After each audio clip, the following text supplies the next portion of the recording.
Hello YouTube, my name is Creed Nation, and welcome to episode 1 of Nostalgic Reviews.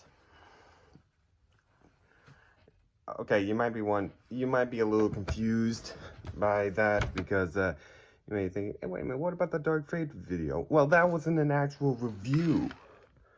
Okay, that was just, as it said in the title, what I would have done. That was just me taking it apart and making it in a way where it seemed like it was me, okay? That was just me explaining how I would have done it. This is going to be a full review. Make no mistake about it. So, for my first review, okay, first of all, I should mention the title of it is a nostalgic review, which means I take a film from my childhood and I review it. And the first film that I'm going to be reviewing from my childhood that left an impact on me, especially spiritually, is The Miracle Maker, the story of Jesus.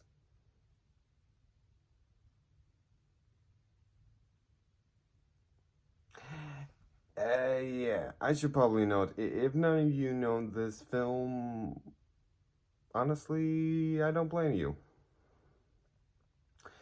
I wouldn't blame you for not knowing what The Miracle Maker is because, I mean, I don't even think it was very popular when it came out. So, what exactly is The Miracle Maker? Well, as I mentioned before, it's basically a movie on the life of Jesus. Or more specifically, his ministry as told from the Gospels of Matthew, Mark, Luke, and John. Though what separates this film from other biblical films is that it's not live action and not exactly animated per se. It's actually stop motion with a slice of 2D animation. Yeah, this is gonna be a fun one. So, I mean, if you've seen movies like, say, The Greatest Story Ever Told, or The Last Temptation of Christ, or even whatever glimpses of Christ's ministry that you got from The Passion of the Christ, that's basically what this film is, even though it came out in 1999, so 5 years before The Passion of the Christ, but, I mean... But, to be honest, what films were around when this film came out was The Last Temptation of Christ, and I gotta admit, if somebody was to make a more faithful biblical version of The Last Temptation of Christ, unlike what Martin Scorsese gave us, I would say this film did it right, according, at least in terms of remaining faithful to scripture. Now, I mentioned that it was stop motion film with slices of 2D animation. Now, what exactly do I mean by that? Well, the whole film in and of itself is a stop motion animated film, but in certain scenes, you know, whether it be like, say, flashbacks or visions, or say any scene that involves Jesus being tempted by Satan, whenever Jesus is telling one of his parables, those scenes were done completely in 2D animation.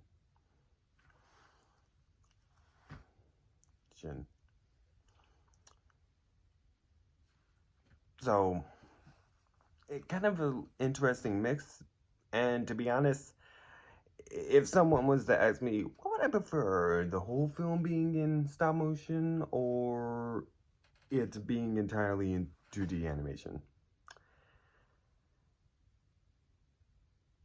I gotta admit, the stop motion isn't terrible, but it does give you this idea of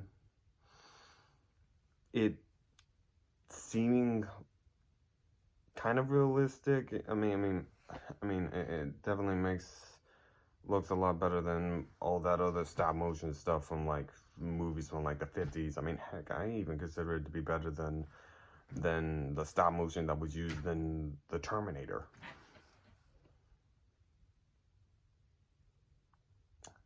And now I gotta find a way to stop. Now I need to figure out how I'm gonna do all these videos without making reference to the Terminator franchise.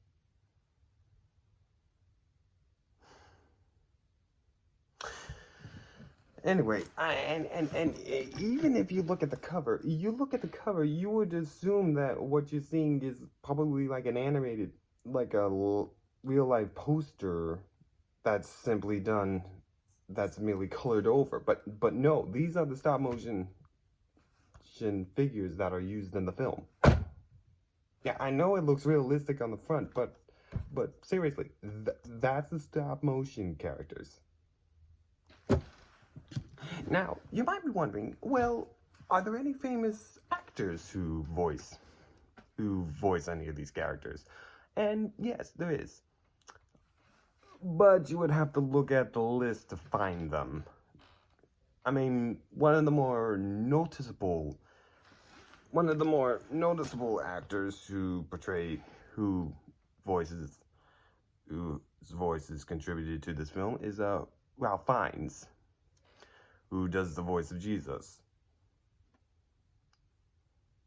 Which actually, now that I think about it, this actually came out a year after the Prince of Egypt from DreamWorks Animation. And Ralph Fiennes did the voice of Ramesses II in that film.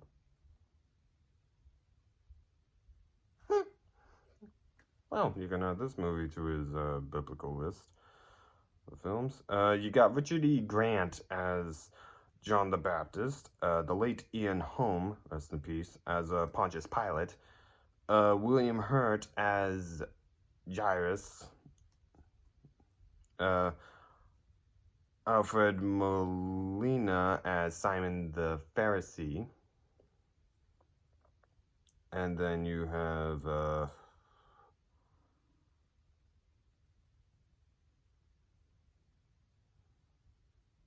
Ken Stott as Simon Peter. Now, if you don't know who Ken Stott is, he's the actor who portrays Balin from the Peter Jackson Hobbit trilogy. For any of you who don't know who he is. But the strange thing is,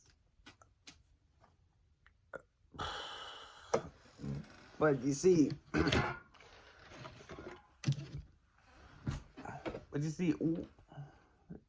this film isn't exactly, run-of-the-mill, requoting the Bible like word for word. I mean, it does incorporate certain elements of fiction, like for example,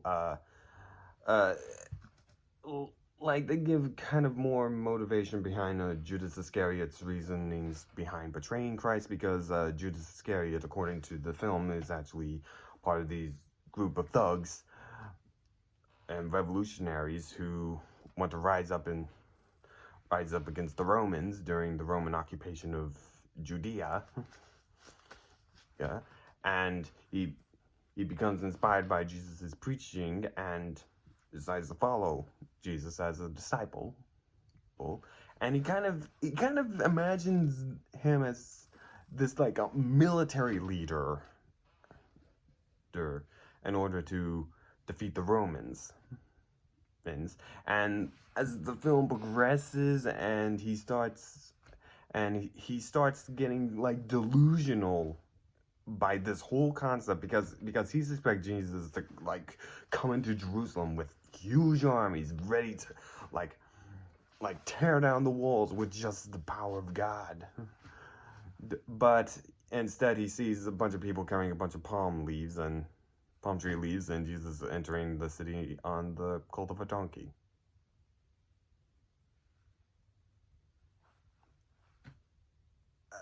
And that's not just me. And that's not me like exaggerating the whole thing. No, that's literally in the movie. And of course they get deluded, and of course people are just talking on and on about these Roman taxes, which eventually does become the breaking point for Judas in this film, because as you know, if you read the scripture, Jesus goes into the temple, wrecks the place because they're like selling stuff, and also there's taxpayers in there. There's also tax collectors. And Jesus is asked by the Pharisees, are we to pay taxes to Caesar or not? Or is it even right for us to do so? And of course, if you've read the scripture, you know what Jesus does. He's given a coin, looks at it, says, whose picture and portrait are on this coin? They say, Caesar. And he says, well, give to Caesar what belongs to Caesar, and give to God what belongs to God. And just the mere fact that those words indicate that Jesus is perfectly fine with the taxations by the Romans just breaks Judas's mind, and even becoming more deluded by the fact that the Messiah has to die in order to save the nation. And not just the nation, but the whole world. It becomes delusional because he's trying to see Jesus as like this military leader to save Israel from the Romans. And if we've actually read scripture, we know that was never why Jesus came down to earth. It was in order to save man from his sins. That was the whole point. To find redemption. That was the point. Now you might be wondering, this is a biblical film. I mean, clearly it's going to be dull, boring. There's not going to be any comedy, anything like that. Well, yeah, you're right. If you're wanting, I mean, you're kind of right. It's not a comedy. It's supposed to be serious, but that's not to say that there are not comedic moments. Okay, emphasis moments that have these sort of things, parts that you could like laugh at, or probably just get a little chuckle. Like for example, when Jesus is telling the parable of do unto others as you would have them do unto you, where he says, how can you say, let me help you get that splinter out of your eye. Yet you do not comprehend the piece of wood that is in your own eye. Yeah, when they actually, if I tried to describe what it was, you would probably not find it funny. But if you actually watch the scene yourself, hopefully, if you ever decide, hey, I'll give this film a check. I'll check this film out, or if you can actually find the scene on like YouTube, hopefully you can.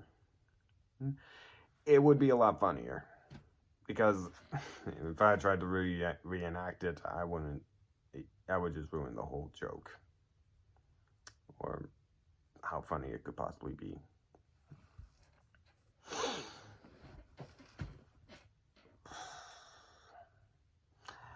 And of course, And another moment that I can probably try to maintain the hilariousness is the part when Jesus asked Simon to toss the nets out for a catch, which is the first time we actually see Jesus do one of his miracles, well, on screen at least. I would assume by this point he's already done the turning water into wine thing already. If that's the case. But he says, push the boat further out. Simon is like, wait, out? Jesus says, yeah, into the deep.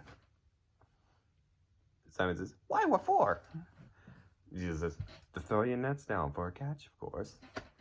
And Simon's like, and I'm not kidding, and that eye roll was not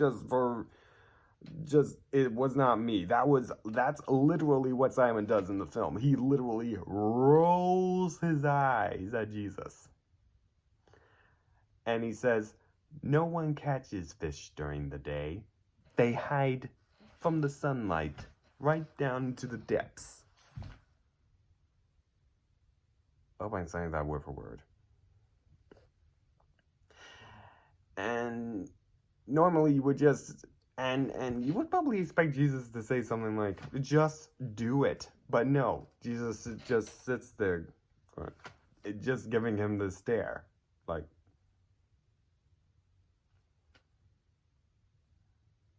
and that's it. He just stares at Simon until he finally says, but if you insist, I'll let them down.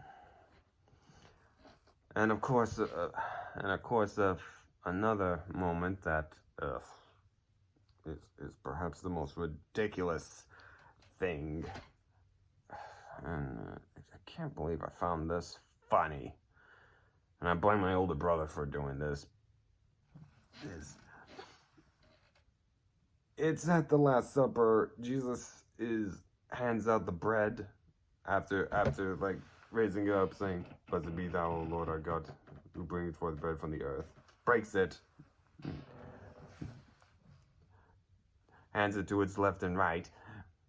It says, take, eat. This is my body, which is broken for you. And Thomas says, what, your body? No, actually, he said, your body. And normally under these circumstances, I would like take the scene actually serious, but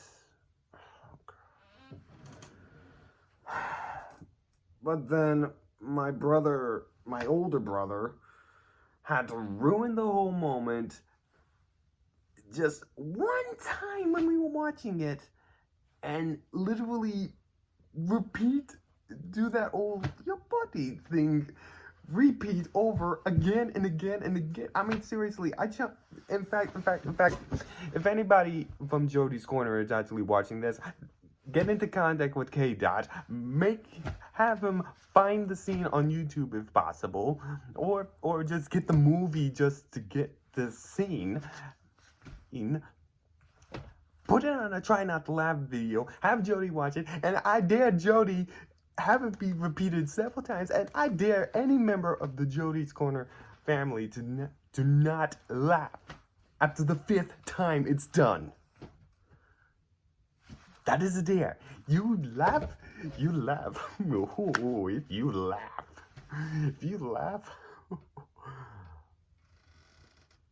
beans all around. Anyway, back to the review. Now you might be wondering, okay, so if they wanted this whole film to be stop motion animated, then why on earth did they have the 2D animation to begin with? Well, like I said before, flashbacks, parables, visions, and if any of you actually see the film, you may be like, now wait a minute. Why exactly are these scenes animated? Like why is Jesus, when Jesus is tempted, why is that animated? When he cures Mary Magdalene of the seven demons, that have possessed her. Why was that animated? Or when Jesus is in the Garden of Gethsemane, why was that animated? And I think that's mainly because I think that had more to do with the limitations of what stop motion could do. And they thought, well, I don't see how we can actually make this memorable or actually make this work with stop motion. Let's just do it in 2D and see what it's like. And they probably probably did the scenes in both stop motion as well as 2D animated, and they said, you know what, the 2D is actually better. Let's just do that. So maybe that's the whole reason. I don't know. And you might be wondering, so what exactly is one thing that I think this film actually would actually be considered a better idea, or make it more into a biblical sense in regards to like the last temptation of Christ? Well, for one, this film actually has a last temptation. When Jesus is hanging on the cross and the Pharisees and priests are saying, if he is the Messiah, let him come down now. Basically mocking him, thinking like, he can't do it. You actually hear Satan's voice say to Jesus, come down now, leap off, prove your power, if you are the Son of God, if. And that was the last temptation of Christ. And of course, Jesus refuses, obviously, if you've read scripture. But the fact that Satan himself was literally tempting to get Jesus off that cross, it showed, and comparing this thing to whatever it was the last temptation of Christ did, I think this film actually did it better than Martin Scorsese ever could. Yeah, I'm literally saying it. A film that, as far as I know, that never got a theoretical release, did it better than Martin Scorsese. That's saying a lot.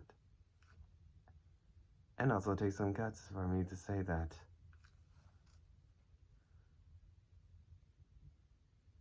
Actually, come to think of it, maybe this video will get some dislikes. Maybe people will just hate me for saying that some 2-bit directors that nobody probably remembers the names of did it better than Scorsese. And that guy did Goodfellas. Anyway.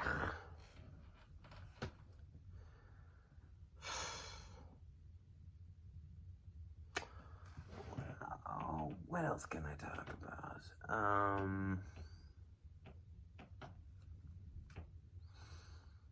Well, let's see. You mentioned the actors.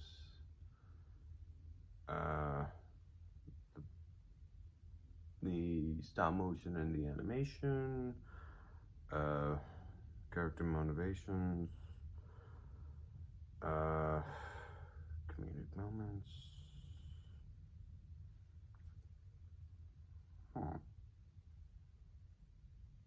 I guess that's it. I guess.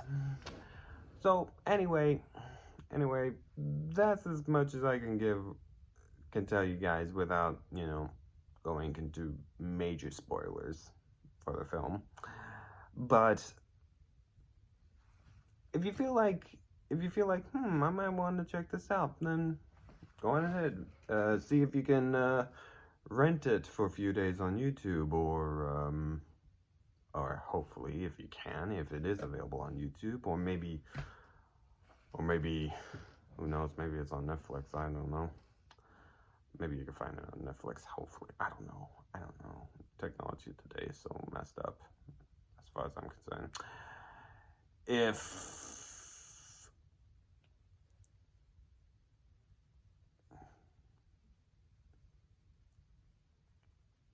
But if you're just interested to know exactly what films have impacted my nostalgia and you don't really give a care of, say, stuff like this, then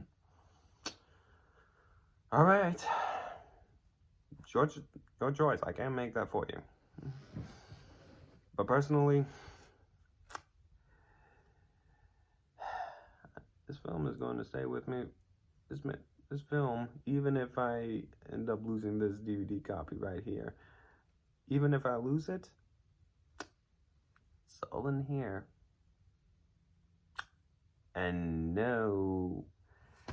nobody is gonna say that I can't keep it locked in there.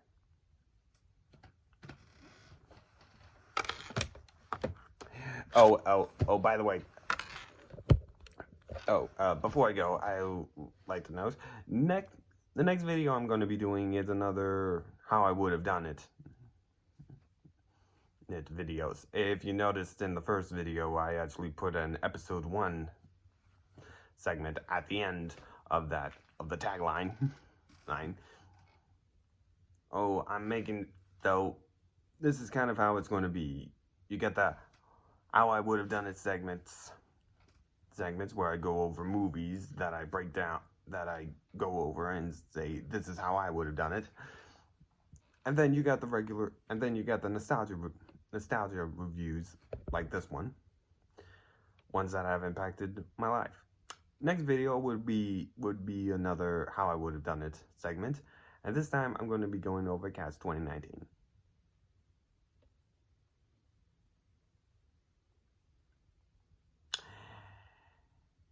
Oh, this is going to be fun.